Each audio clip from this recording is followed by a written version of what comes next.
दोस्तों, आज की कहानी है बेटा हमें वृद्धाश्रम छोड़ आओ। दोस्तों, कहानी शुरू करने से पहले अगर आपने हमारे चैनल को सब्सक्राइब नहीं किया है तो सब्सक्राइब कर लीजिए ताकि आपके पास पहुंचे हर नया वीडियो।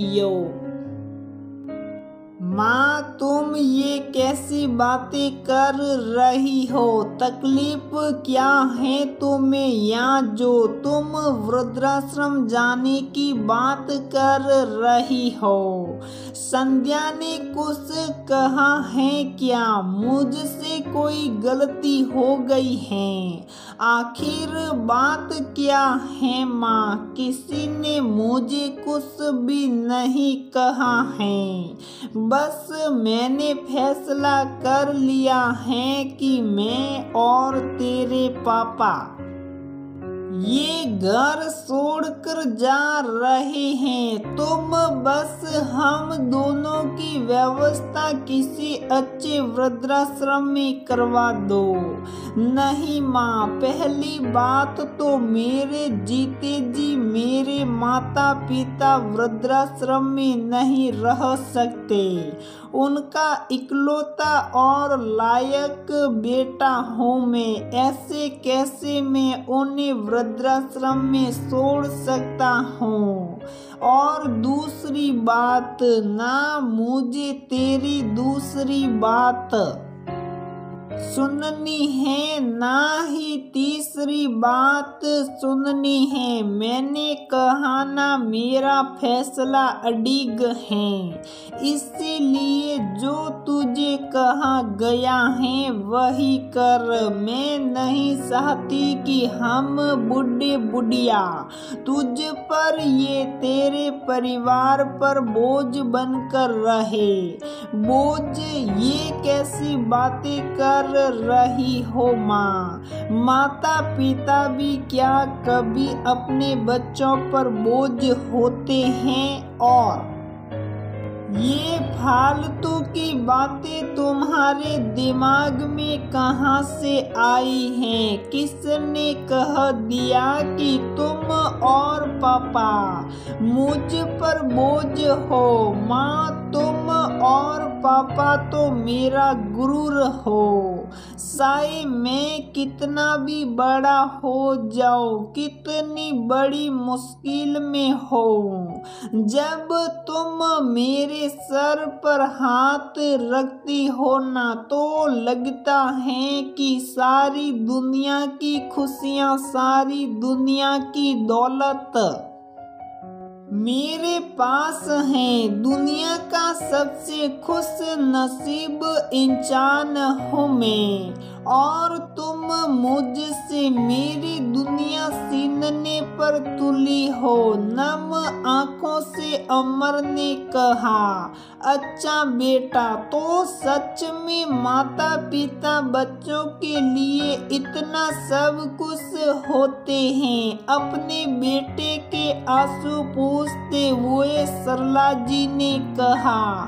तो फिर 2 दिन पहले जब बहू अपने माता पिता को अपने साथ इस घर में लेकर आने की बात कर रही थी, तब तुमने उसका विरोध क्यों किया? जिस तरह तुम्हारे लिए तुम्हारे माता पिता तुम्हारी दुनिया है, तुम्हारे भगवान हैं, ठीक उसी तरह उसके माता पिता भी तो उसके लिए उसका सब कुछ है। तो फिर वह अपनी बेटी के साथ अपने घर में क्यों नहीं रह सकते? सिर्फ इसीलिए क्योंकि 4 लोग क्या कहेंगे, ये समाज क्या कहेगा, ये दुनिया क्या कहेगी, या फिर इसलिए कि हमारे यहाँ पर बेटियों के घर का पानी भी नहीं पिया जाता है वाली छोटी मानसिकता के कारण। बेटा, मेरे संस्कार इतने छोटे तो नहीं कि ऐसी छोटी सोच को सही ठहराए, पर माँ उनका यहाँ पर बेटी के घर रहना भी तो सही नहीं है ना। मतलब आपको भी तो अजीब लगेगा ना। बेटा, किसने कहा आपको कि हमें अजीब लगेगा? जिस तरह तुम हमारी इकलौती संतान हो, वैसे ही बहू भी अपने माता पिता की इकलौती संतान है। जैसे तुम हमारा ख्याल रखते हो, वैसे भी ही उनका ख्याल रखना बहू की जिम्मेदारी है। ये बात जानते और समझते हुए भी तुम्हारा ये कहना कि बहू के मम्मी पापा को किसी अच्छे वृद्धाश्रम में भेज दिया जाए, हर महीने मिल आएंगे, उनकी सुविधाओं का ध्यान रखेंगे, क्या उचित है? जब तुम अपने माता पिता को वृद्धाश्रम में नहीं छोड़ सकते तो फिर बहू से ये उम्मीद क्यों कर रहे हो? मुझे माफ कर दो माँ, तुम बिल्कुल सही कह रही हो।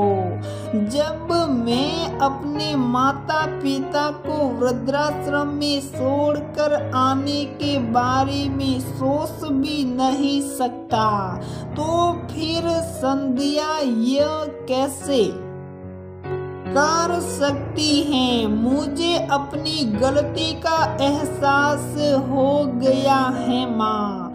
आगे से ऐसी छोटी सोच को प्रदर्शित करते हुए आपके संस्कारों पर कभी लांछन नहीं लगाऊंगा। मैं जल्द से जल्द मम्मी पापा को लेकर इस घर में आऊंगा, ताकि वह भी अपने बेटी दामाद के साथ रह सके और नाती नातिन के साथ खेल सके, ठीक वैसे ही जैसे आप अपने पोते पोती के साथ खेलते हैं। बिल्कुल सही कहा बेटा, तुम्हारे अंदर आज भी मेरी दी हुई शिक्षा और संस्कार जीवंत हैं। सच कहूँ तो यही मेरी असली जीत है। हाँ, वो अलग बात है कि कभी कभी तुम गलत फैसले ले लेते हो, लेकिन अगर सही राह दिखाई जाए तो वापस सही राह पर आ जाते हो।